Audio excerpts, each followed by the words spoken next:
Toshkent City Bulvarda joylashgan ikki qavatli kvartiramiz obzorini boshlaymiz. Hop, birinchi bo'lib dom ichida bergan planovkasini ko'rib chiqamiz. Ular ham yomon emas, yaxshi, lekin bir ikki joyini ko'rishimiz kerak. Misol uchun, podyezddan kirdik, spalniga kiramiz. Spalniga kirganda odamni harakatlanish uchun bu yerda joy yetarli emas. Misol uchun, kravat, iboli shkaf turibdi. Bu yoqqa o'taman desa odam bu yerda tiqiladi. Bu yerda kamida 60 sm joy bo'lishi kerak, mebelli joyda. Agar bu devorli joy bo'ladigan bo'lsa, bunda 1.10, 1.20 bo'lishi kerak. Odam harakatlanishi uchun kerak bo'lgan razmer.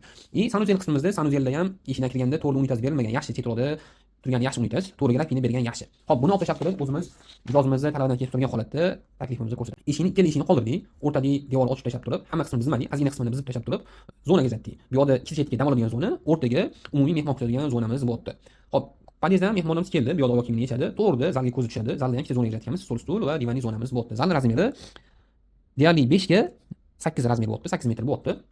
Buni alohida balkoni bo'lyapti, bu yerda umumiy sanuzelimiz bo'lyapti, mehmonlarga ishlaydigan. Bu yerda oshxonamiz, bu yerda umumiy o'tiradigan zonamiz bo'lyapti, o'tiradigan xonamiz.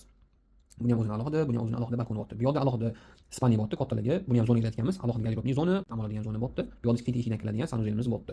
Bu yerda ham alohida spalniya zonamiz bo'lyapti.